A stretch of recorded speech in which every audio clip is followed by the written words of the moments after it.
Ted, do you believe you have a soul? What did you think I would do at this moment when you're standing before me with tears in your eyes?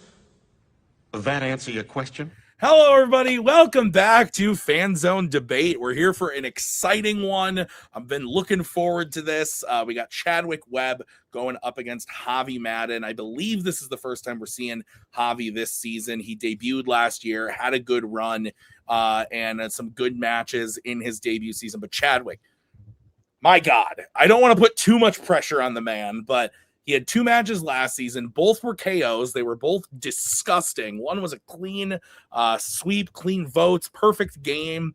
And one, he only missed one vote in the game, and it was a KO. He just played against Alex, beat him while nearly dying, and now he has to go up against Javi. And Javi's going to give himself a lot of shit. He always does. But I think this is a good matchup. I'm looking forward to it. And I couldn't be happier to have Robert and Payson here with me for this one. Robert, we're going to start with you. How are you, my friend? And what do you think about this matchup?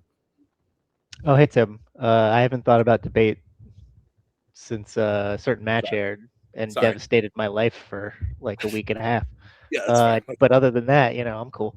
No, this is an interesting, I think with debate more so than maybe any other league, there's kind of like tiers of players. And I think this is kind of a good litmus test for who can jump up potentially into another tier. The way you sort of outlined it, sounds like Chad's sort of on an uptick to do so. But I debated Javi. Javi's really good. So, all runs can come to an end, as we've all seen. So you don't know how this is going to work out, but I like this as a nice stepping stone potentiality for either of them. Yeah, Payson, how are you, sir? And what do you think?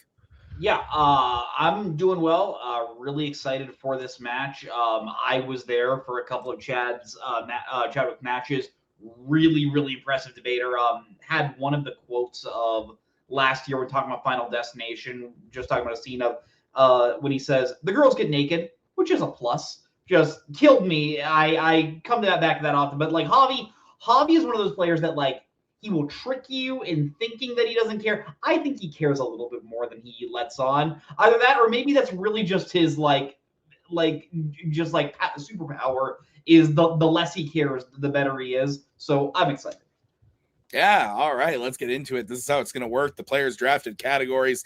We gave them questions based on those categories, and they are going to debate those questions tonight before our very souls. So each of them is going to get a 1-minute opening, followed by a 5-minute freeform, followed by a 1-minute closing at the end of the debate. Robert, Payson, and I will write on our boards or paper, but you guys are board people. Whatever, who we thought won the debate. 2 out of 3 votes will win you a point. First player to 3 points will win the match. Gentlemen, do you have any questions or anything you want to say to each other? Good luck, and can you hear me? Yeah, yes. Can you guys hear me? Yes. Cool. I'm not going to win. Oh, shut up.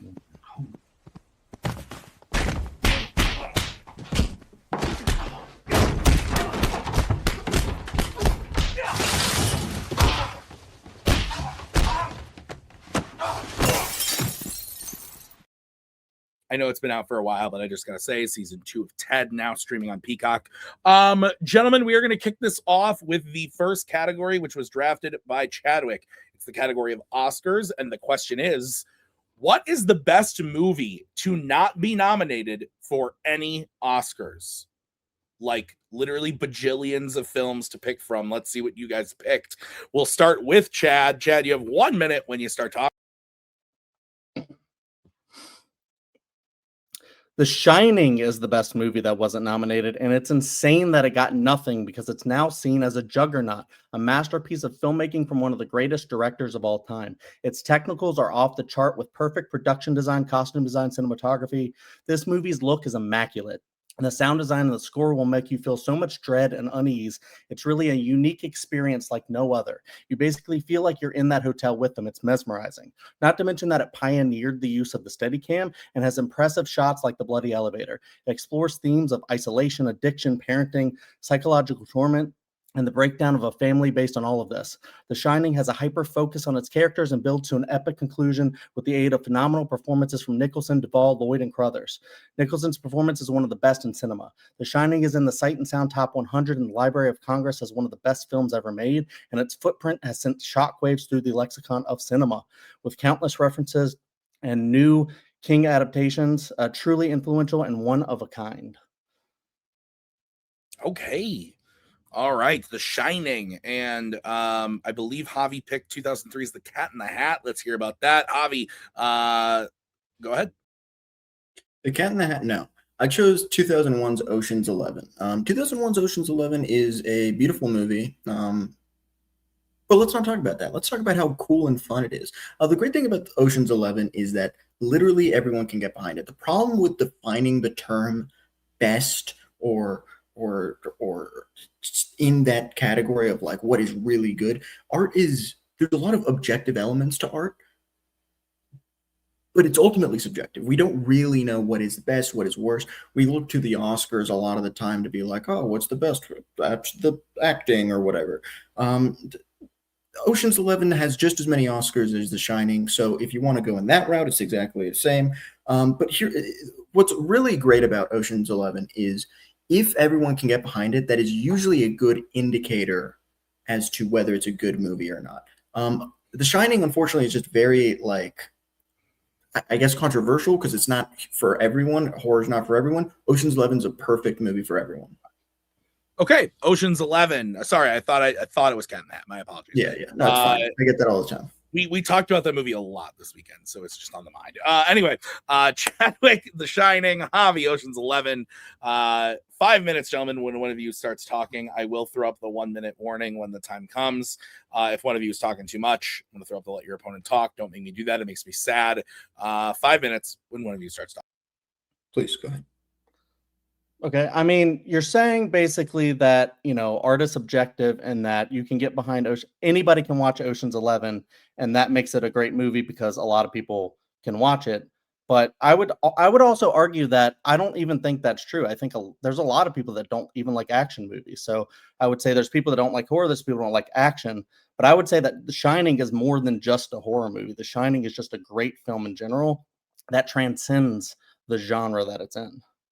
It's a really good thing that Ocean's 11 is not an action movie. It's a fantastic movie, a storytelling of like this guy who's down on his luck, but he has to assemble a team of people who he can trust, and they're also clearly all down on their luck. Every one of them is clearly going through something kind of on the down.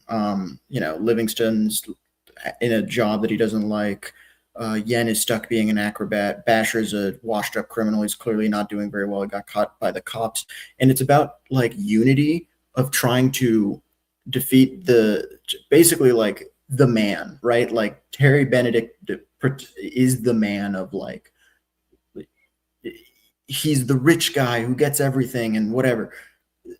I think people discount Ocean's 11 because it is just like a fun movie. Yes. But it's what? People discount it because it is just a fun movie. It's kind of just no of just a regular heist movie that is so oversaturated. There's so many different films in the heist genre that oversaturates it and just makes it kind of like one of the same. Whereas like I feel like you can actually like point to specific heist movies that actually could have been nominated for a lot of Oscars and didn't, like Heat. I think Heat has a lot of substance to it, whereas Ocean's 11 is mostly just style over substance. Like I think you're pointing at a lot of like different characters, like this is this guy that does this is this guy that does this, and I think like they don't really spend time developing the characters because they have so many. You're gonna tell me that like The Shining's one of a kind? Like no, dude, you're gonna be like, okay, well, just another heist movie, and like any of those could have won Oscars. No horror movie has ever not won an Oscar before, really? Like that's no, I mean, there's a lot of that's exactly the point, is that horror is overlooked so much. I mean, it's only today. Right. So you could have chosen any horror movie. I agree. I could have chosen a lot of horror movies. I could have chosen The Thing or other movies like that, The Hereditary. Right. But I chose The Shining for a very specific reason. It's because there's no other movie like The Shining. The Shining is one of a kind, and it is one of the greatest films. I mean, it's been seen as one of the greatest films of all time. And I think you said it yourself, is that people discount Ocean's 11. I mean, this isn't like really an underrated question. This is just, what is the best movie? And I think you picked a movie that you really like, but I don't think you've really given me reasons why it's the best movie other than some people like to watch it. Okay. I don't know if you're like just trying to be like contrarian or like divert it, but like you're well, right. But I guess my point is like, you're saying like, oh, well, you really like it, but like people discount it, so therefore it's bad. That's not true. I guess what I'm trying to say is, just because everyone likes something doesn't mean it's overrated or underrated or whatever. It just means it is a good movie. If everyone agrees that it's a movie, yeah, right, it's a really great movie. Okay. What?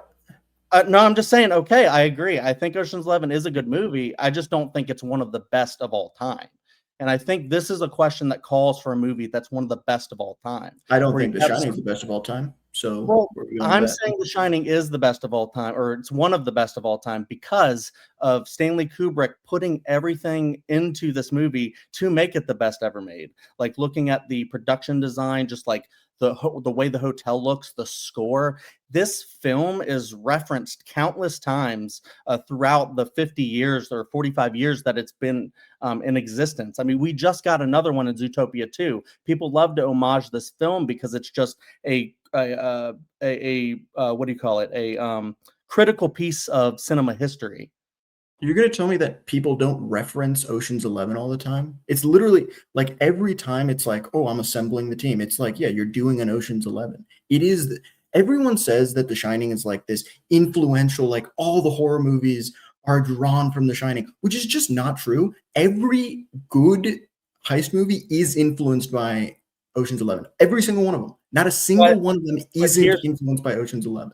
But here's what I would say. I would say that there's some heist movies that were influenced that are actually better. I would say The Bad Guys from DreamWorks is actually better than Ocean's 11. Whoa.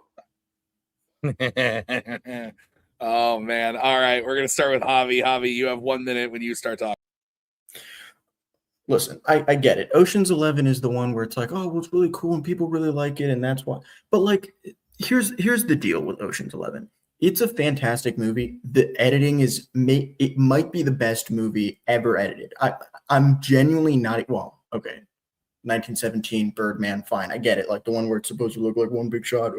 But like, it's a beautifully shot movie. Steven Soderbergh is fantastic at every single scene. Like everyone's doing their part perfectly. I think there's some lackluster things in The Shining. I don't think Shelley Duvall's particularly strong. I get it. She's really tormented because Stanley Kubrick was really mean to her or whatever. But like, I feel like if your director is kind of a piece of crap on a movie, that like, I get it. Oh, like the art and the pain and whatever. But like, that sucks. Like, I don't want that. Stephen King disavows it. He's the one that wrote The Shining originally. If you can't get that guy to be on board with it, he's on board with a ton of crap. He's not even on board with The Shining. Time. All right, let's go over to Chadwick. Chadwick, you have 1 minute when you start talking. Ocean's 11 is a dime a dozen heist movie that feels like every other Soderbergh movie. Gather a team, do a heist, you're in, you're out, bada bing, bada boom. It's just style, not much substance. The Bad Guys has more substance. Ocean's acting is average to bad. Why is Don Cheadle doing such a bad British accent? It's an insult that you would act like this is anywhere near the same ballpark as a movie like The Shining. Shit, is not even the best heist movie you could have chosen. Like I said, Heat has a lot of style too and way more substance. If we're looking at Oscars, I think there's a reason Soderbergh got 2 movies nominated the year before, because they actually had something to say, whereas Ocean's 11 is just a fun action movie or heist movie. The Shining should have gotten at least 12 nominations. Kubrick gave us a singular experience that you can't get with any other movie to show us how addiction can tear a family apart. The way it looks and sounds puts you into a trance, similar to that of Jack or Danny Torrance. These performances, visuals, and score are the best, keeping you engaged throughout. Its influence and iconography sent shockwaves through cinema itself, still being referenced today as one of the greatest films to grace the screen. Okay. Bring in El Judgeritos. Is that right, Javi? Is that how that goes? That is how you say it, yes, in Italian, I think. Thank you. El Judgeritos. Where did I put my mark? There we go. No, Freddie got fingered. Noticed pretty bad. Yeah, I was worried about that. Did that not win? I thought that won something. Oh, my marker. There's no finger award. So All right. I think this is the end of this black marker, guys. I'm really sorry. It's been a good run, but I think this is the end. Tim, I got like 50 markers that are all dying. Yeah, I mean, these are like all dying because Ellie uses them to color when I'm doing matches, so that definitely causes a problem. Is everyone done real quick, by the way? Yeah, great one, Chadwick. I lost. Moving on. It's just this one is bad. No, I did not do well in this one. I did not prep it. Keep Moving on. your dirty mouth shut. I voted for Chadwick. Here's the thing. I actually was. I don't think Javi did a bad job. I think it's his MO. I thought his closing was bad. I liked Javi's Ocean's 11 take. I thought he did a good job arguing against The Shining and just like how, well, if it's a horror movie, then you could have picked any other horror movie and then got Chadwick to even name some horror movies that could be even better. I love both these movies. I went with Chadwick ultimately because, I think that, Javi's closing was not very good. He spent a lot of time talking about the director of the movie being a dick, and like that doesn't really matter if the movie's good or not. I thought Chadwick did a really great job kind of talking about and proving why the score iconic, like the visuals of the film, its influence today, but not even just the influence, but the actual like stuff in the movie, how it modernized the steady cam and like all the really cool visuals and the performances and everything. And Javi stuck mostly to just like it's a movie that a lot of people can get behind, which I agree. But if we're talking about what is the better movie, so Robert, what did you think? Tim, I've been in a lot of debates, judging and otherwise. Yes, sir. This first debate was the most like let's get moving kind of opening debate, and by that I mean I felt like we were stuck in the mud for a long period of this.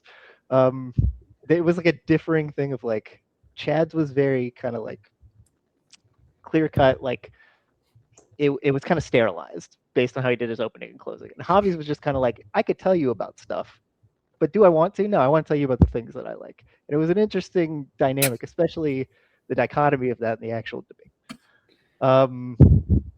There was someone who just said things about their movie and then debated against the other movie. And in light of the thing about the bad guys, I went with Aquafina's Webbs, or Chadwick. Ooh. I went with Chadwick. Yeah, I mean, I kind of feel like Javi kind of conceded, and he did before we even gave our things. But like, yeah, I mean, it's a good argument, the accessibility argument. But if he just in his opening actually like talked about the movie and then we coordinated that with the accessibility, and then as you sort of alluded to, we got a little bit more of a like a bow on it in the end, then he would have had an argument for him. But we didn't do any of those things, so it just kind of went to Chad by default. Payson, I want your vote, and I also want to know if you also agree The Bad Guys is better than Ocean's 11. Oh, What? it's close, but no, Ocean's 11 is better than The Bad Guys, but Chad does get my vote. I love both of these movies, but I think Robert kind of said it the best. I was waiting for things that make Ocean's 11 good from Javi, and he never quite gave them to me. As opposed to Javi, as opposed to Chadwick, that gave me quite a few reasons why The Shining is good. Chadwick was saying some things I vehemently disagreed with, like Ocean's 11 is like every other heist movie. That I'm sorry. crazy. Tell me one other heist movie where everything goes right. I'll wait, but in debate, you got to have the opponent do that. And I was waiting for Javi to shut it down, and he never quite did that. So I do got to give it to Chadwick. Fair All right. We are going to move on to the next question. This was drafted by Mr. Madan in the category of directors.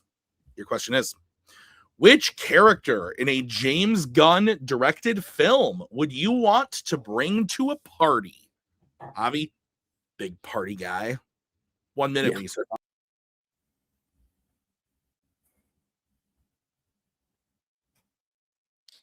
Jimmy Olsen from 2025 Superman is maybe the most normal, down to earth, chill dude you could possibly meet. He's of our age, roughly. Like he's like mid 20s, early 30s kind of guy.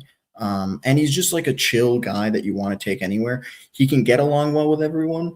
The ladies, he's a big ladies man, obviously. He's got a camera handy on him, so if anything cool happens, he'll snap that for you. He's just honestly just like a really chill, down to earth guy who's gonna blend in with any environment you put him in. Whether it's just a house party where it's just like, we're all just doing game night, he'll have a great time.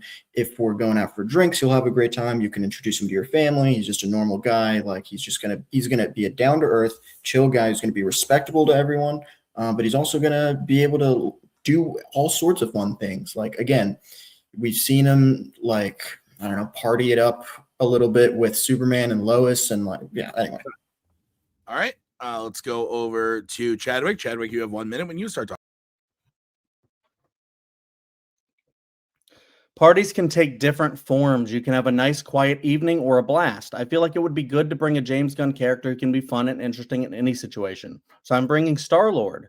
I love Star-Lord because he can really get along with anyone, like when he forms the Guardians of the Galaxy. People like him because he's from Earth, but he has spent a lot of time in space going on adventures and being a badass explorer. This means that he's grounded, so when things get crazy, he can be the voice of reason, like when he confronts Drax and Mantis for kidnapping Kevin Bacon. He's also super fun because he knows a lot about Earth pop culture and music. He likes to dance, even in tense situations. If there's a problem at the party, he can help ease the tension by throwing on some Thriller, Billie Jean, or I Want to Dance with Somebody. He's just like your fun best friend who would do some weird shit in a game of Pictionary. Think of all the fun debates you could have with Star-Lord about which Back to the Future is the best. He's got a charismatic and laid-back personality, and he's the life of the party. The stories, the music, the dancing, and the infectious personality are what makes Star-Lord the best choice for this question. Okay. All right. Jimmy Olsen versus Star-Lord. 5 minutes when one of you starts talking. Man, you just proved in that whole thing that you don't understand Star-Lord at all. First of all, everyone calls him a dick when they first meet him. Like every time they're like, dude, this guy's an absolute prick. It's when you get to know him after a couple of days or weeks that you're like, oh, okay, this guy's pretty cool. Second of all, he left Earth in late 1988. 1989 was Back to the Future too. He only would have seen the first one, Chadwick. Everyone knows that. Okay, fine, you big nerd. You know all this stuff about Star-Lord. That's great. Okay, fine. Maybe he won't be able to know Back to the Future. Maybe he's been able to see them in space. I don't know. But maybe he'll have some really good stuff from the 70s or the 80s. I don't know. It doesn't really matter that much as far as like what movies he talks about. The point is he likes movies. He likes, popular culture like David Hasselhoff and stuff.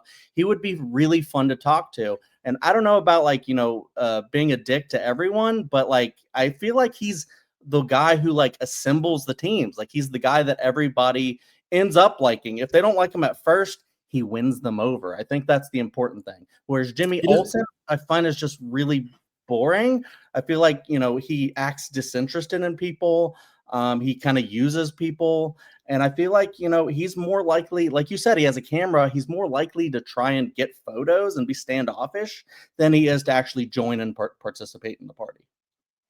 Absolutely not. First of all, can you imagine, like, we're all like, oh, have you ever seen this movie or heard this song? Wow. Like, imagine that, but it's just Star-Lord talking about it, only about the 80s, being like, Footloose, let's do Footloose, everyone. And you'd just be like, God dang, dude, this guy with Footloose all day long. Have you guys heard of Blue Sweet? Yes, we've all heard of Blue Sweet. Gosh dang, dude, this guy's so annoying. Like, that's literally he's a sad drunk. We know that from Guardians 3. He's just an absolute mess when he drinks. I mean, if he's sad, sure. If he's sad, sure. I'm sure that's such a where Jimmy Olsen's sad. I'm sure there's times where Jimmy Olsen's sad. Like, I don't understand like a specific part where he was sad and he's like, he's going to be sad every single time. I've seen him when he drinks. When we've seen him drink, he's sad. I don't think he's just sad when he drinks. I think he's sad because I can't even remember why he was sad in 3, to be honest. Can't even think of it. But I can't think of it from 3, but I'm pretty sure he was sad about something. It wasn't he was just sad. Oh, it was sad, I think, because of Gamora or something. Gamora died, didn't she? So yeah, he's sad when someone he knows dies or something like that. Yeah, for sure. But Jimmy Olsen, you say he's a fun, or not fun, you say he's a chill guy, but like I just see him kind of blending in. I don't see, and also the whole chick magnet thing. I think he's probably just going to try to hit on your sister, your wife, or your fiance, or whatever, and like it's just going to make things really awkward. Whereas with Star-Lord, he's just going to want to dance. He's just going to throw on some hits, and you talk about like 80s hits. 80s is popular today. Like, you see Ghostbusters and Transformers and all these new movies coming out are just 80s nostalgia. He's going to have a blast talking with a bunch of people about all that stuff. Dude, here's the problem. Like, you're saying, like, oh, Jimmy Olsen, he's just going to flirt with anything that walks. That's literally what Star-Lord is. Star-Lord is literally like, ooh, she's sexy. I guess I'll freaking hit on her or whatever. Jimmy Olsen is at least respectable enough to be like, you know what, like, I'm a chick magnet, but I'm not going to do this. Like, doesn't make a pass at Lois, doesn't make a pass at Cat Grant, doesn't make a pass on anyone unless it's like, yep, it's appropriate to do so. The problem with Star-Lord is literally every time he's put into a situation with normal people, he's just sort of like, oh my gosh, have you guys ever heard of David Hasselhoff? Oh my gosh. He is not. I mean, if you look at him on like the new Earth planet that he was on, he was the one actually telling Drax, hey, stop messing with people's furniture. He's actually really respectful when he's around people he wants to respect. And, he's compassionate about his friends. So he'll likely, start to like you and actually really be just a nice presence around and a fun presence. He's the one that's going to start the dancing, not the one that's just going to sit there taking pictures of people and your sister. Yeah, because that's what Jimmy Olsen's known for, is taking pictures of people and their sister. He's known for taking pictures of important or significant or fun events, and that's the memories that you get to keep at a party. So you just want to bring the photographer, that's all? No, he's a chill dude. Everyone freaking likes him. The problem with Star-Lord is you're saying like, oh, he's going to blend in the background. That's kind of what you want in someone in a party. You don't want someone to just like fully take the spotlight in a party, especially if that guy's annoying as hell and he's just going to be talking about all the great things from the 80s. And you're like, wow, really cool, man. Yeah, we've known that for 50 years. I know you love the 80s so much, but frankly, all right, Chadwick, you get to go first. You have 1 minute when you start talking.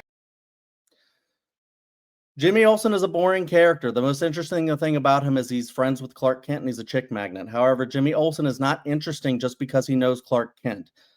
We want somebody who wants to be, fun at a party, not just blend into the background. Star-Lord is interesting as himself because he flies around in a spaceship, fighting monsters and going on adventures. Like the only reason to bring Jimmy is because you want to bring a normal dude. Why not just bring Lois? She's at least fun to debate, or even Superman. Like, even if he's only there briefly, how cool would that be to bring Superman? Star-Lord represents the best of all this because he acts like a normal, fun guy who loves music and pop culture, but he also has this exciting life that makes him more interesting than just a normal guy. He's super compassionate about his friends and loves a good themed party, like a Christmas party, so he'd bring the good vibes. Jimmy Olsen is not fun, but Star-Lord would show up in a spaceship blasting some awesome tunes, making your party something special and fun, and yeah, people love 80s music, people love 80s themed stuff. So yeah, I don't know what parties you're going to where people are like, I hate the 80s and this is just boring, so let's blend to the background. All right, let's move over to Javi. Javi, you have 1 minute when you start talking.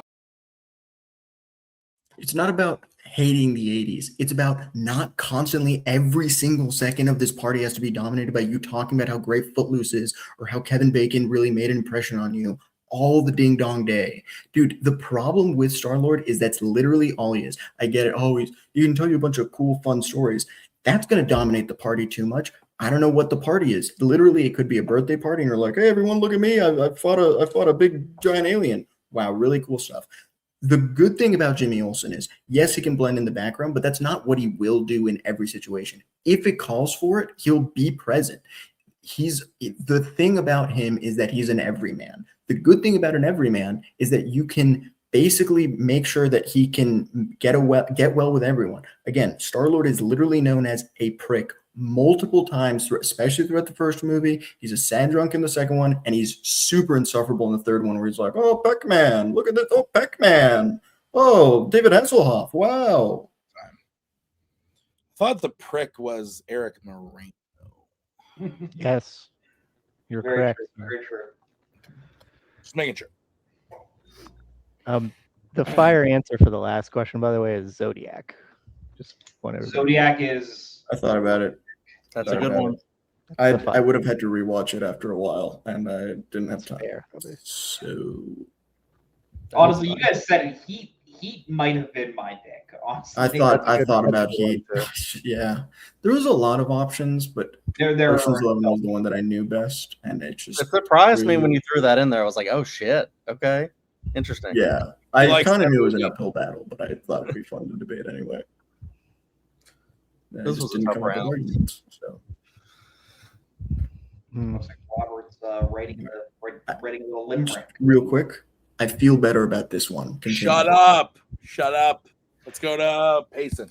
Yeah, don't be so sure of how we're gonna vote, Javi. I voted for you. Yeah. I think this was in the way that the last point was pretty definitive. This was pretty definitive for me in the other way. I think Javi did a great job at really highlighting why Star-Lord would be such an irritating party guest when you really get down to it, where you said, like, yeah, when you get to know Star-Lord, he's a really cool guy. On first impressions, wow, kind of insufferable. I really like how Javi sort of shot down the points that Chad was trying to make of, like, oh, Jimmy's just going to be a photographer. He's just going to be there to take photos of your sister and just hit on everyone. And Javi said, like, well, he doesn't hit on Lois. And I'm like, okay, thank you. That's all I need to do. So I think Javi did a really great job of sharing why Jimmy would be a fun guy, because he does seem like a pretty cool guy. And then, yeah, just I think maybe the slam dunk point we said a little early on was in Guardians 3, we see that when Star-Lord is drunk, he's a real sad drunk. So, yeah, Javi gets it. Yeah, Lois is hot too. So Not wrong. No. I also went with Javi. I don't know that it was as much of a slam dunk as what Pace is saying. I get what Pace is going for, because Javi's defense of Jimmy was really strong, and his attacks on Star-Lord were really strong. But I do think that Chadwick did a good job on Star-Lord, convincing me why he would be a fun person. And I thought actually Chadwick hit of like it kind of, I don't know that it was on purpose, because he was kind of remembering what Guardians 3 was about, but he was like, yeah, someone fucking died, bro. Like he had to like think about it a little bit. But once he realized that, he was like, yeah, he's allowed to be sad. His girlfriend fucking died. Like, so I was into that whole thing. But yeah, I agree on the broad point that Javi was really strong with Jimmy Olsen, defended it well, and attacked Star-Lord relentlessly. And I thought his attacks mostly went undefended. So, yeah. Robert, what do you think?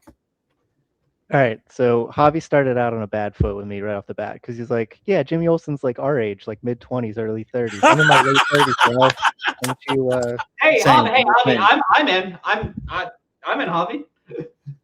Yeah, great. Oh, that's I'll tell you, if this debate was who would be the best employee at a wedding, Star-Lord as a DJ or Jimmy Olsen as a photographer, fire picks, guys. You guys would kill it. I'm telling you, that'd be great. No, what I saw here was, yeah, you know, we don't usually give a lot of like demerits if people don't know their stuff, but like Javi hit Chad like a few times when I was like, sometimes you just really got to know what's going on to like keep me on the straight and narrow, to keep me on the argument's sake. Yeah, there's a lot of like, so Javi was sort of basking in the idea that like Star-Lord's a sad drunk and these things, and like Jimmy Olsen's a cool guy. There's one thing he said though that I thought was really important, which turned the tide. I chose Good Charlotte's Benji and Joel Madan, or Javi. That's Javi Madan. Yeah, when he said like Star-Lord would dominate the party, and you don't necessarily want that in your party guest all the time. That's where it really turned the tide for me. He had it basically, but that's the thing that sort of locked it in position for me, because yeah, Chad mentioned versatility in a party. You can be versatile as well by not just being the guy who says things a lot, but also the guy who knows when to fade into the background. I think Jimmy Olsen can do that. I don't know if Star-Lord can, so Javi gets. Javi, I just wanted to let you know that was your overall 10th point ever in Fanzone debate. Congratulations. Thank you. Chadwick, if you're interested, your point earlier was your 15th point. ever. That being said, that was Javi's 5th clean sweep. Chadwick, that was your 9th earlier. So it's getting spicy up in here. I'm excited. We're going to take out those judges and we're going to get back to it. This is great. 1-1. Next question coming in the category of, I believe, romance, maybe rom-com. I don't remember. It's romance. The question: what is the best couple in an MTV Best Kiss winning film? To quote my dear friend Nick Tuig, what are we doing? Chadwick, you could start this one off. Go ahead. A great couple is defined by their chemistry and how they make each other's lives better. For this, I chose Robbie Hart and Julia Sullivan from The Wedding Singer. The chemistry between Sandler and Barrymore is some of the best in cinema. They start out on different paths where Robbie gets left at the altar by Linda, who is a bitch, and Julia is stuck in the engagement with Glenn, who's a piece of shit. Robbie and Julia meet and there's an instant connection, but circumstance keeps them apart. The rest of the movie is them developing their friendship, which leads into a blossoming relationship where they realize not only do they need each other, but they also deserve each other. They both deserve happiness, and being together brings that. The movie ends with one of the greatest Steal Your Girl moments where Robbie organizes the whole plane and Billy Idol to stop Glenn from marrying Julia and ruining her life. Robbie sings his song, I Want to Grow Old With You, detailing all of the things he wants to do with her for the rest of their lives. It's one of the sweetest endings to a romantic comedy ever. You believe that they will be together forever, and then they get married. Their relationship is a template of how to be a loving and respectful couple whose lives are improved by being together. Time. Good movie, good pick. Let's move over to Javi. Javi, what you got?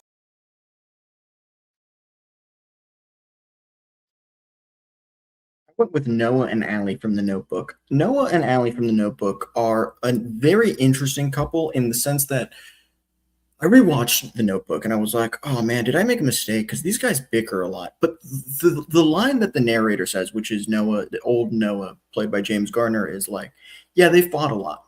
But there was one thing about them. They were crazy about each other. And that's what's really great. It's a very poignant and very real relationship because it talks about, like, hey, no couple's perfect. You're going to fight. You're going to argue. You're going to grow apart in some ways. But ultimately, if it's true love, you're going to come back together. Ultimately, it's not just about attraction. It's about choosing to be with them till the very end. And that's what The Notebook is about. Sure, they drift apart a little bit. She finds someone else briefly, and he finds someone else that he doesn't admittedly really love. But at the end, they grow old together. It's not always about attraction, Javi, but those two are sweet mercy attractive. Okay, 5-minute freeform, and one of you starts talking. I went first last time, so you please. Sure. Yeah, I didn't actually realize this either, but I also watched The Notebook again for this, and I realized just how toxic I actually think this relationship is. Honestly, I think you said you thought that they made a mistake, and then you're trying to grasp at straws to be like, how do I keep this from falling apart? And I think the reason you were panicking is because Noah is a really shitty guy to Allie in this, and I think he ends up trapping her. I mean, he starts this movie. Yes, I think he does. He makes a cage for her. He starts this movie by threatening to kill himself in order to get her to go out with him. Her first comment about him, talking to her friend, is like, why was he standing 2 inches from my face? And her friend goes, that's Noah. And it's like, this guy is just so obsessive and manipulative. And I'm just like, I think this is just a problematic, thing that people grasp onto to try and figure out, how is this romantic? And then I'm just like, this is kind of like the Twilight of romantic comedy, where it's like, it's popular and people go, that's so romantic. But then it's like, no, that's actually, what you don't want a relationship to look like. Here's the thing about what you're thinking. First of all, it takes place in the 20s, the 30s, at the beginning does. And that's just kind of what high school sweethearts did. And whether you like that or not, it's it just back in the day, it's I'm going to keep asking you out until you go out with me. And sure, maybe nowadays that's not proper, but that's just how it was back in the day. The difference is if you're going to be oh, they're toxic. It's well, first of all, in the beginning, they're high schoolers. I think the strength comes at the end where she is clearly like she's got Alzheimer's, I think, or dementia. It's never really quite stated, but she's losing her memory.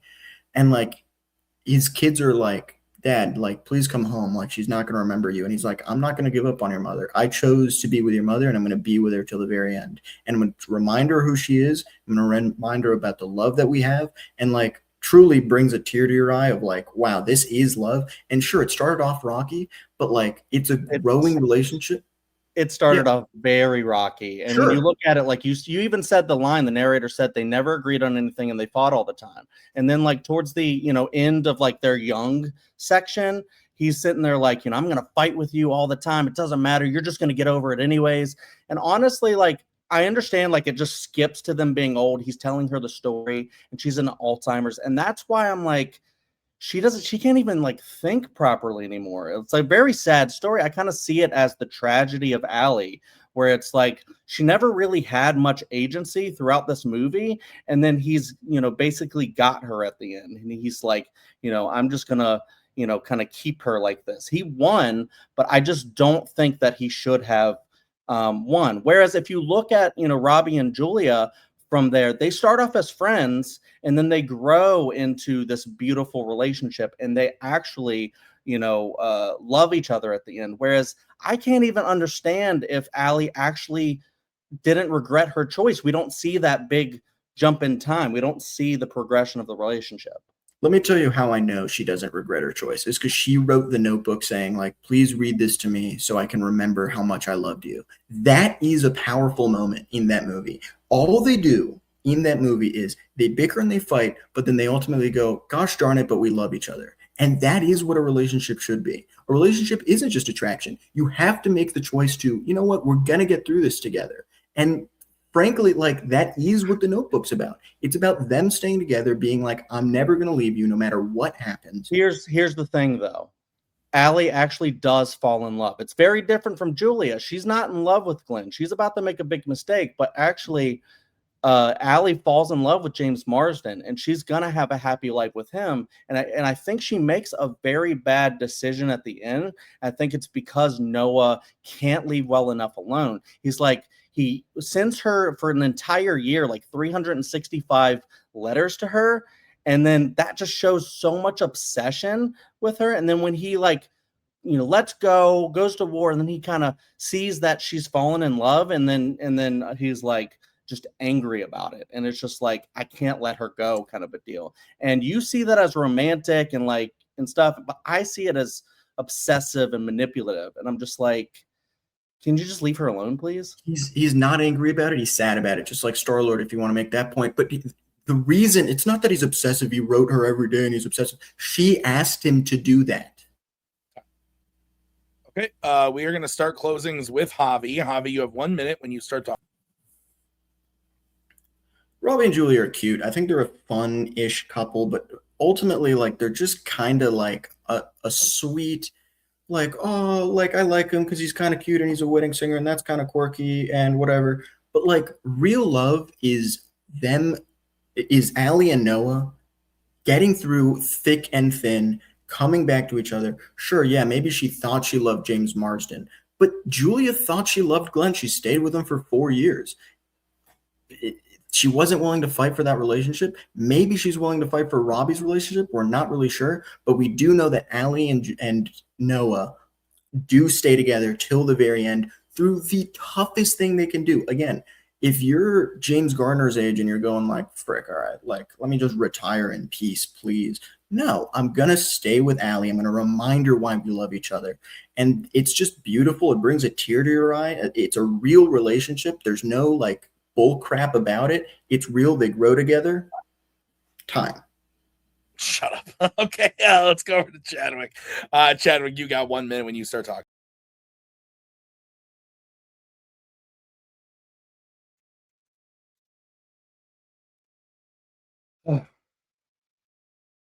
I don't like Noah and Allie from The Notebook. The movie wants to portray them as some timeless couple with a passionate beginning and a loving end, but it really feels like the choices Noah makes in particular and Allie enabling him features a template for a problematic couple with many red flags. Noah threatens to kill himself unless Allie gives him a date, which is manipulative. He almost gets her run over. He sends all those letters, which is obsessive.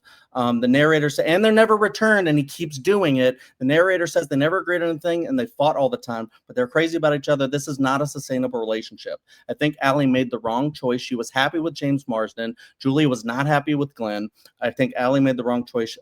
We don't see what their relationship was like after they are old, and Allie has Alzheimer's, so I don't even know if she was happy the rest of the time. We don't see Robbie and Julia actually grow old together, but because we saw them fall in love as friends first, we see how they are together, and we believe they lived happily ever after because of how they treated each other. Julie Hart sounds a lot better than Julie Gulia, and honestly, it doesn't have to be Rocky for it to be a great relationship. Honestly, Allie, run for the hills, girl. You deserve better. Time. So much at the end there that I was yelling time, so I don't know what he said, but time. All right. You were kind of like cutting out. Or I was cutting out. Yeah, that's fair. I could have been cutting out. Yellow card. I just kept going because I didn't see you. It's a shame that 51st Dates wasn't available, because having two different distinct debates where the woman doesn't remember the guy and having to do that, it would have been great. But it didn't come up. Didn't even think of that. Yeah. Well, it didn't. That was the same year as. No, I know. I didn't even consider, Adam Sandler. Yeah, those were both 04, right? Yep. Kristen Stewart and Robert Pattinson, 4 straight years of winning. It's crazy. Twilight. It's too many times. I shouldn't have won any time. 2004, you got The Notebook, 51st Dates, and Eternal Sunshine. There was something in the air about just forgetting memories. Yeah. True. In 04, right? Wasn't it? Yeah, they're all for Finding All Nemo? right. Is that 04? Yeah, it's 03. 03. Finding Nemo is 03. Yeah. Is it? Okay. Yeah. Shut up. Okay. I love you. Robert, we're going to start with you on this one whenever you're ready. I felt like this is the first time the debate was really forefront, and we're doing things that more resembled what kind of the expectations of the debate are. Though the sauce was thick in this, and by that I mean we kind of got lost in it for quite a bit talking about The Notebook. It was very thick. The fog was pea soup, but that's neither here nor there. Based on what I had heard from what was going on in the debate, I liked the points that both were making. I like the idea that a relationship is not defined necessarily by a happy ending, but kind of the journey you go along the way, and what the understanding of love is and how it can take many different forms. The reason why I chose Pinocchio's Lampwick, or Chad, because his name is Chadwick, get it? The reason I chose Chad was because I just didn't hear enough against Robbie and Julia. We heard a little bit at the end, but even that was sort of it didn't hit strongly enough to make me go off of the things that Chad were saying. We spent a lot of time on The Notebook, and if we had just pivoted back to that other one and did some shots against it, I probably would have leaned Javi, but we didn't do that, so I ended up leaning with Chad. All right, Payson, your thoughts? Yeah, I also thought this was a pretty good debate.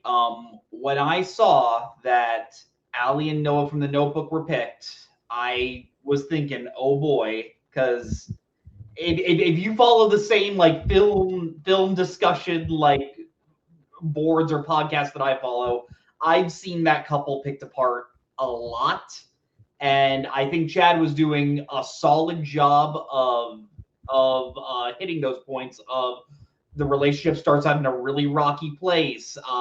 The behavior he shows is borderline obsessive. I think Javi did a solid job of defending, saying, hey, at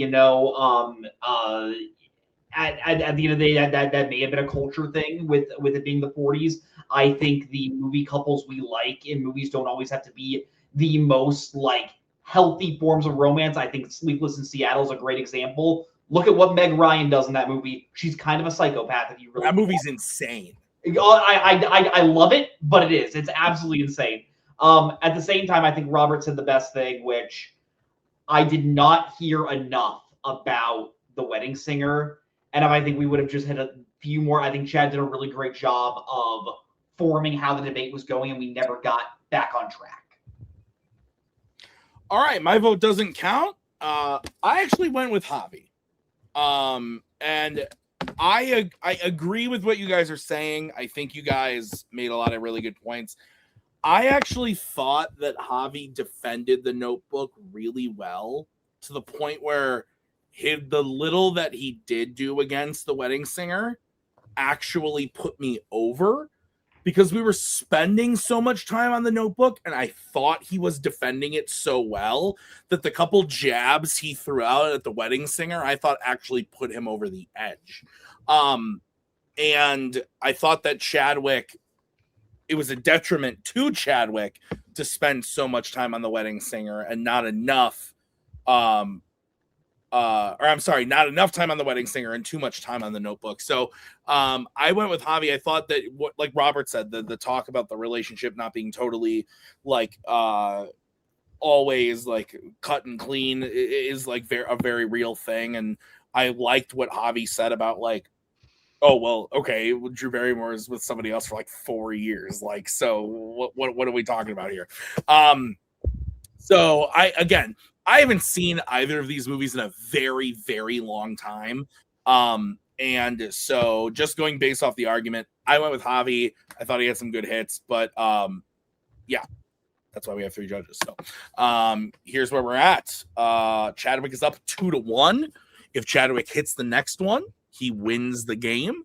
Javi needs to hit it in order to send it to the bonus, and it is going to be a Javi category.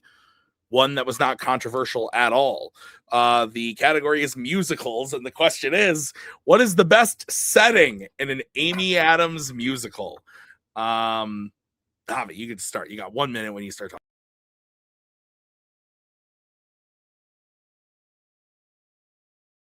Setting is difficult to define, as we've previously tried to define.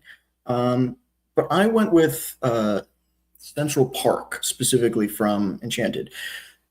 A lot of people are going to deny it by just saying, like, oh my gosh, Central Park, that's a real place. And, like, you know, it's just in New York. It's like so many movies have done it.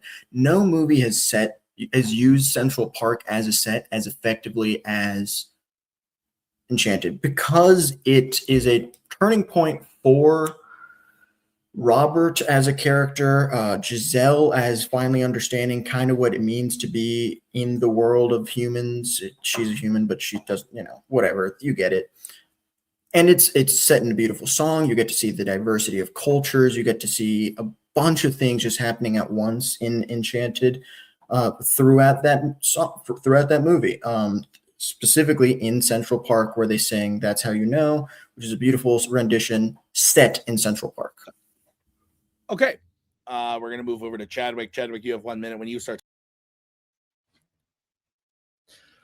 In the movie Enchanted, Giselle comes from a magical animated kingdom called Andalasia. If you've seen any Disney animated film, you get the basic gist of what this world is. You have beautiful animation depicting beautiful characters who can sing with cute, funny, talking animals that are intelligent enough to help you do tasks. It has magic, which always adds a bit of excitement and fun. What makes Andalasia unique is the bridge between the real world and this magical animated kingdom. It's possible to go there and become animated, as we see with Idina Menzel's character. She has a beautiful wedding there and lives happily ever after. I think that would be an awesome escape from the world, which can be super scary. Even when Giselle spends time in the real world, she affects it with her magic, so Andalasia is the only reason why the movie Enchanted is fun. Otherwise, it would just be a regular live-action movie. Andalasia presents so much opportunity for fun and whimsy, where you can do things you would never be able to do in the real world because it's animated. You're more likely to have a happy ever after there, whereas in the real world, you're more likely to get mugged.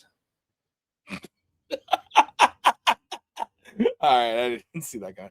That's how you know this is gonna be a good debate. 5 minutes. Hopefully. You want to go first? Oh, me?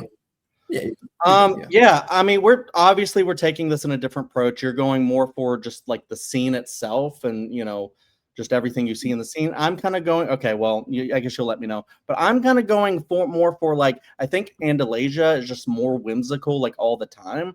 I feel like if you're there, kind of this is how I approach this. Like if I'm there, I'm probably having a fun time more often. And I think things are more silly. I would love to be able to talk to animals. I think that's like a key kind of thing, is like in our world, animals are fun. I love animals, but like, wouldn't it be cool if they could like talk and, you know, help you do things and like be your friends? I think that would be awesome. I think one problem that you fall into with Andalasia is that it's a cliche. It's literally two-dimensional. It's a two-dimensional world, both in the fact that it's animated, but it's also like what really happens in Andalasia. It's basically just like what Snow White, Sleeping Beauty. It's a parody of those. It's literally just going like, oh, look, a magic fairy tale kingdom, and oh my goodness, oh, I hope my prince comes to get me, and it's just a bunch of naive characters being naive things. You want to talk about like, oh, you're less likely to get mugged. You're less likely to be pushed down a well in New York. I'll tell you that. In Central Park, dude, all the great things in that scene specifically for Central Park is you get to see first of all, you're going to say Andalasia is super interesting. We see like 4 people in Andalasia. The rest of them are animals. But Central Park, you get all sorts of different diversities. You get the Jamaican guys playing as she sings, That's How You Know. You get elderly couples, you get children, you get hot dog vendors just all joining in on the fun. Central Park, it's not necessarily the setting, it's what they're able to do with the setting. That's what makes Central Park super interesting. Andalasia, you don't do anything really in Andalasia. It's just sort of like, isn't this fun? We're not going to explore it, but imagine if it's cool. I mean, I'm just thinking about like Andalasia as like the place, and I'm thinking about like the kingdom and how it is. And you have so many cool things there, like the talking animals, like magic itself. I mean, honestly, Central Park is only fun because Giselle's there. Otherwise, it would just be kind of boring. So that's why I'm like imagining, and I see like her singing in her bedroom. I see like the beautiful wedding at the end of the movie. That all happens in Andalasia. And I'm like, must be what Andalasia is like all the time. And Central Park is not like that unless Giselle's there. So to me, I'm just thinking about like just the setting in general. And I'm just like, it's just a park. It's kind of boring sometimes. You know, it might be fun like sometimes, but I think Andalasia is fun like all the time. You talk about like her getting pushed down the well ends up being a good thing for her at the end of the day, doesn't it? Yeah, because she gets to leave Andalasia. I agree. But then Idina Menzel gets to go to Andalasia, and so that kind of is a moot point. Whereas she wants to go to Andalasia, she has a happy life now, and you're more likely to have a happy ever after in Andalasia than in the real world. But well, disagree, because if you're going to do that, like moot point, because Giselle ends up with Robert, and that's 3 people happier instead of just James Marsden. Oh, James Marsden's back. I didn't even notice that. The problem with it is like we don't know anything about Andalasia. You're saying like, oh, there's cool animals and stuff. It's like, yeah, what else about it? Like, tell me anything else about Andalasia. Why do you want to be there? It's like, well, the animals are cool and like you get to be animated. Do you know that you're like? Do you go like, oh my gosh, dude, that guy's animated? What the heck? It's just yeah.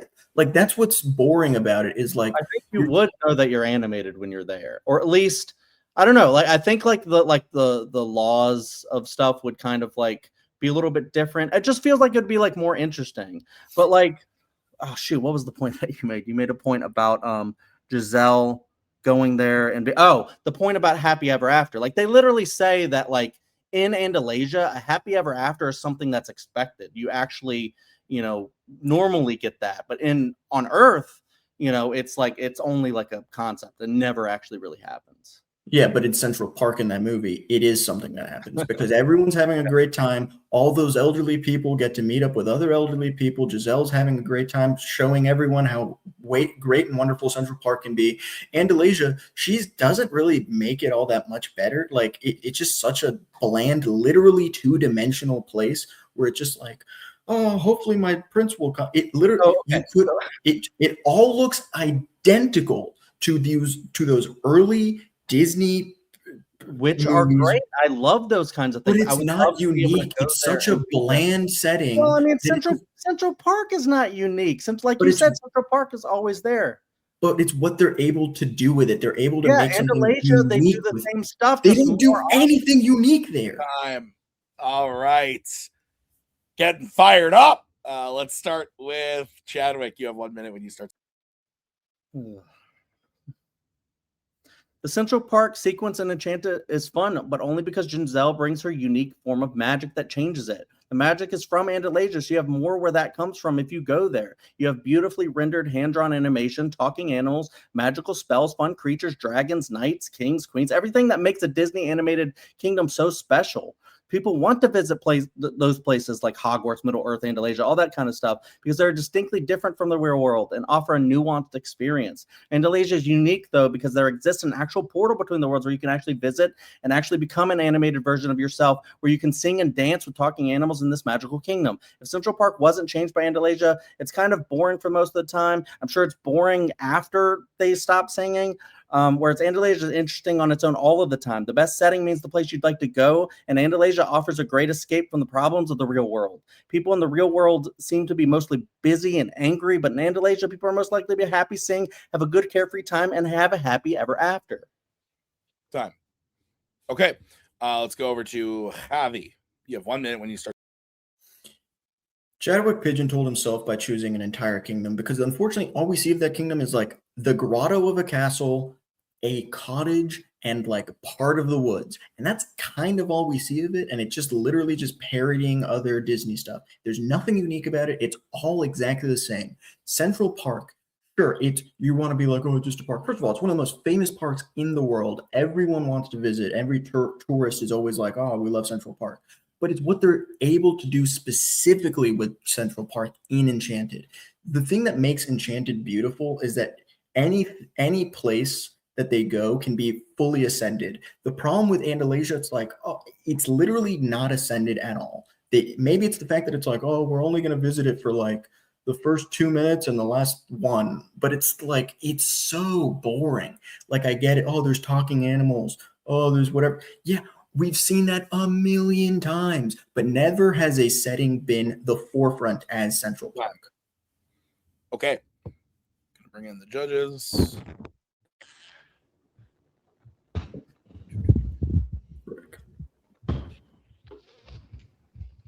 Yeah.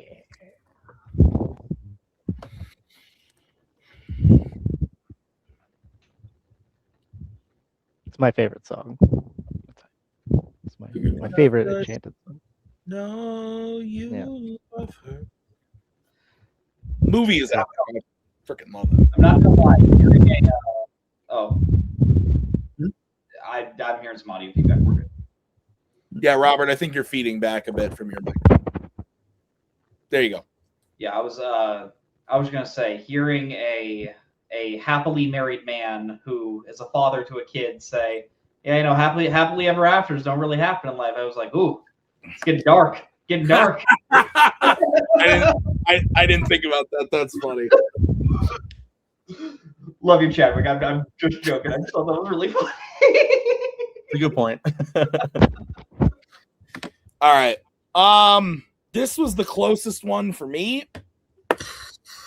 I thought both did a really good job.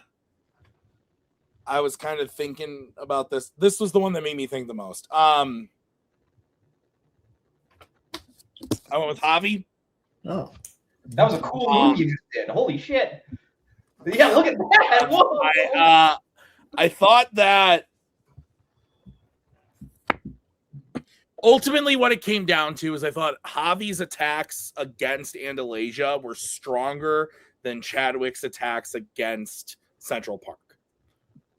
I thought both did a great job supporting their choice. But I thought that ultimately Javi was able to say Andalasia is something we've seen before. We haven't seen enough of it. It's generic. We've seen it before in other movies and it's done better. And I thought that everything that Chadwick was throwing out about Central Park, Javi was swatting down. So I thought this was good from the offensive part. I thought Javi had a little bit of a better defense and then attack. Robert, I'll say to you what I often say to Brian when I'm unsure, which is, Robert, am I crazy or do you agree? Well, Tim, I don't think our opinions on this can determine either way. I think a psychologist or psychiatrist should determine that. That's fine. Do you remember that, Tim, by the way, as a side note, do you remember that time on camera where you once like dropped a marker on yourself and went, My wife and I bring it up every so often. I believe it. Okay, the move you did was the antithesis of that. So good job. Beautiful. Yeah. Yeah. This I agree with you, Tim. I think this is the most cohesive debate. This is the classic. How do you interpret the question of this debate? And because they're so divergent in that, how do they argue those diverging philosophies? Is it cool to be in a magical kingdom with talking animals? No doubt. Have we seen it a bunch? Without question. Is there a lot of dark, seedy, Heart of Darkness things happening there? Maybe. We don't know because we only get the cookie cutter version of it on the surface. These were all things that I was thinking about as we were debating this. I tend to be the person who likes when things are interpreted with the context of what's going on in the movie. So I don't know if anybody watches The Boys here, but in The Boys, there's a certain thing, a big like Chekhov's gun thing they have called Compound V.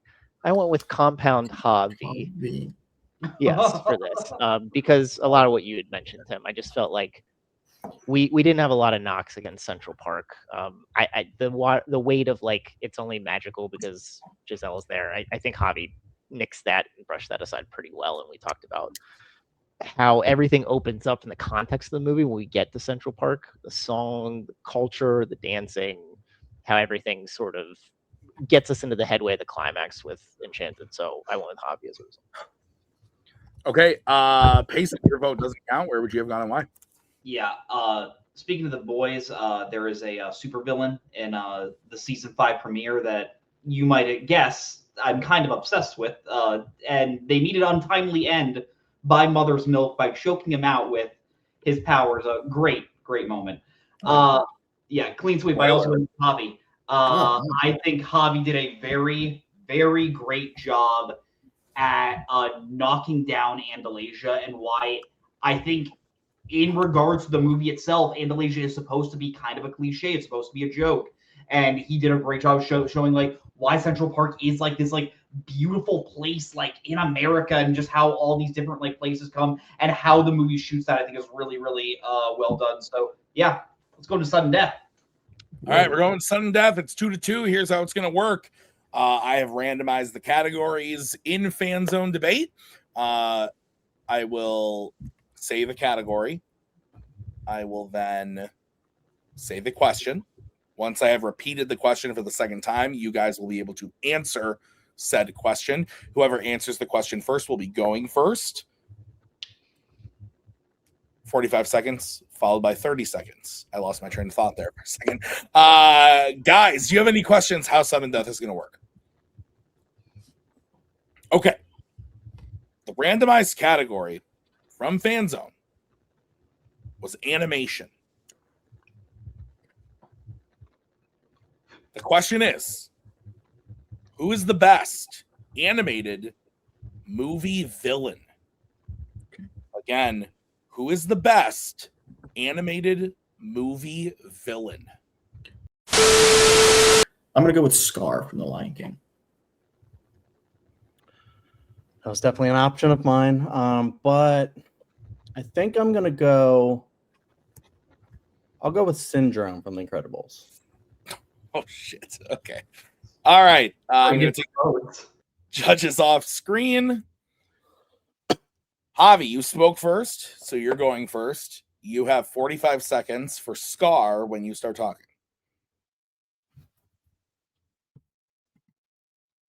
Scar is maybe one of the most cold and calculating villains in all of animation, maybe in all film history. The fact that he has one goal, which is basically just be king, and he stops at nothing to do it. He'll kill his brother. He'll frame his nephew for it. He'll sell his pack over to the hyenas just so he can be king, is truly like evil, maniacal, cold, calculating. It's what you want in a villain who is able to stop at nothing to get what he wants. He's got a great song to emphasize like just how villainous he is. He's voiced by Jeremy Irons with the most sinister voice he could possibly do. It's the epitome of what a villain should be, and it raises the bar not just for animated villains, but for villains of all kind. Maybe that none have ever done. Chadwick, 45 seconds.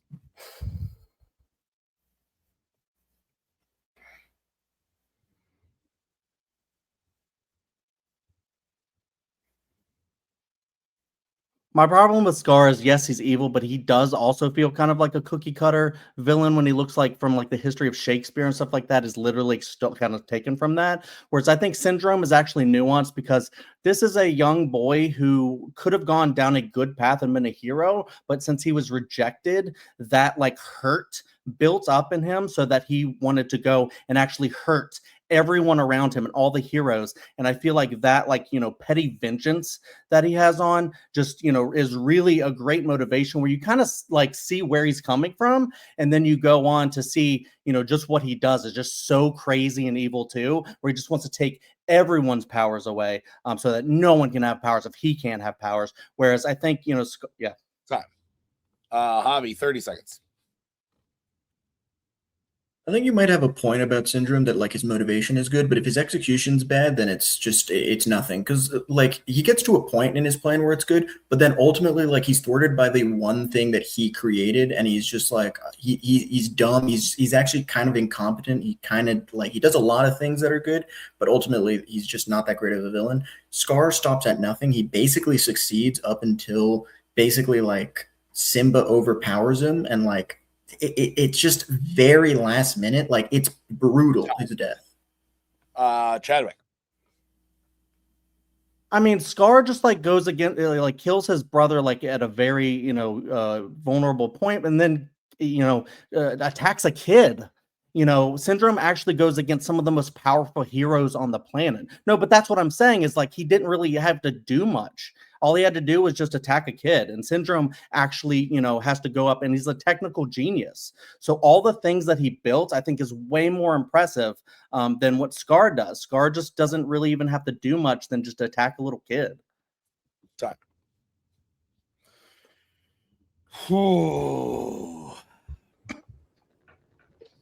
Speed rounds are fun. Yeah. I don't like him. I'm bad at him. I wouldn't say. I haven't won one, so we'll see. I think you both are good at them. I like this debate though. This one was good because it puts us more to an level playing field because I didn't do any prep and you didn't know what the question was, so also you couldn't do prep. So this is great. I mean, they're two really good choices. So for sure. Those were the two I was between. You said Syndrome, and I was like, frick. That's pretty good, actually. I think I thought about it briefly, but anyway. Payson. Yeah. You have the pleasure of going first. Yeah. I think this was a really, really great speed round. I think both players had some excellent points. They were able to dismantle. They were able to hit back at the opponent really well. I think this really just comes down to I like the points that one person said better. And for me, that was Javi. I think Javi did a great job of saying, while Syndrome's plan is good and while he has interesting motivations, I just think the way Scar is just so meticulous about his goals, about how he's just so dead set and how he will stop at nothing, I think is just so interesting. I think Javi did a great job of explaining that, hey, while Syndrome's plan is good, I think the fact that he's thwarted in such like, when you really think about it, kind of a pathetic way is kind of a detriment to that villain. Now I'm almost positive that that's the point of the villain. At the same time, I think Javi in this debate did a really great job of showing that, and so he's going to get my point. Well, it's going to come down to Robert because I went with Webb. I thought that I agree. I thought this was a good speed round. I thought it was close, and for me. I thought that Chadwick fought back against Javi's Syndrome attacks really well by saying like he thwarts a ton of heroes and doesn't really have to do much, just using his intellect and his weapons to do it. And Javi was kind of making a face about it, but if you look at it from the sense of like Javi was to me, my perception of it, Javi was going like best villain, meaning who was the evilest, and Chadwick was going more from a sense of like who did their plan the best and also who's just like the best in the movie type of thing. And I thought that Chadwick pointing out like, yeah, all he has to do is kind of like mess with a kid a little bit. That's an evil thing to do. I'm not saying it's not. But I think Chadwick's point was it's easy to fuck with Simba. It's not hard to convince Simba that Simba did something wrong, even though we know he didn't. Whereas I think Chadwick made a good point of Syndrome just kind of gets away with destroying many of the most powerful heroes in the universe that we were looking at. So I went with Chadwick. Robert, who's moving on to the contender match? Hey Tim, you know how people are like, man, I don't like to build drama. I just like to say what the answer is, and then we just talk about it. If I could filibuster here for an hour, I would, and not give an answer and just keep people hanging on. But I'm not going to do that. That's just my mentality, though. I would love to do that and keep everybody hanging on a thread. Interesting what you said, because I kind of think the exact opposite. Fair. And by that I mean, like, you mentioned that Javi thought it was like, who's the most evil? And Chad was thinking about who enacts the plan the most. I actually think Javi was doing a thing where he was, when we talk about best villain, I don't think it necessarily has to do with their machinations, but also who they are as a character. And we had debates about that. Chad had some good points about like the influence of where Scar comes from. As obviously it's, Hamlet, and he's based on Shakespeare. But really, who isn't based on Shakespeare? Because Shakespeare's the bard of all like comedy and drama. What are you gonna do? And then Javi was talking about who Scar is as a villain, and what, like, who goes into like making him come to life, and where he sits on the pantheon of villains. Then they went back and forth, and then it really just comes down to who had a harder hit against him. Anybody here video game enthusiasts? Oh yeah. There's a series of video games, very popular. The cover person of it is an old football coach who has since passed. His name was John Madden. I went with EA's Madden Football. I went with Javi, and I went with Javi based a lot about what Payson was saying. I liked the points he made against Syndrome better. I didn't take into account like he just had to mess with the kid. Like, there's a lot of manipulative things, but again, he also mentioned the idea of who does the voice. He mentioned him having a great song. He mentioned all of these different things that play into the mystique of what is Scar, and then took Syndrome down enough where that put it over the top for me. Chad made some good points. I just think Javi made better points in his time allotted. So Javi gets the point. All right, well, that means your winner is Javi Madden. Lots to dissect here, gentlemen. This was a great fight from both competitors. It went down to the wire. We're going to see Javi in that contender match, but Chadwick has nothing to fret about. We're going to see him back very soon, and I can tell him right now he's playing Brooklyn Vale next. Chadwick, your next match is against Brooklyn. Looking forward to that. I think that'll be good. And Javi is going up against Adelaide Spence in the contender match. Looking forward to it. Robert, I want to get some final thoughts from you, though. What did you think about this match overall? I sort of made my thoughts very clear per match, but I thought in the beginning, somebody thought they weren't going to win and really had that impact how it is they were choosing their debating style. And we're kind of annoyed, and I kind of felt like they didn't want to be here. And then as the debate picked up, I felt like they really locked in.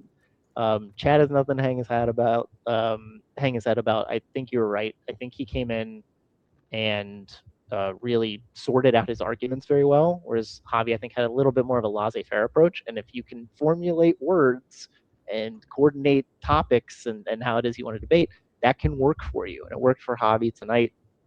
Chad will be back. I'm interested in this Javi Adelaide. Like it's so weird. Like, they're so weird together. I don't know how it's going to work, but kudos to all of us to get to see. Yeah, absolutely. Payson, final thoughts from you? Yeah, I thought this was a really, really great match. Like Robert said, I think it was around like the third question. I think I could see Javi, just the way how the points were going down.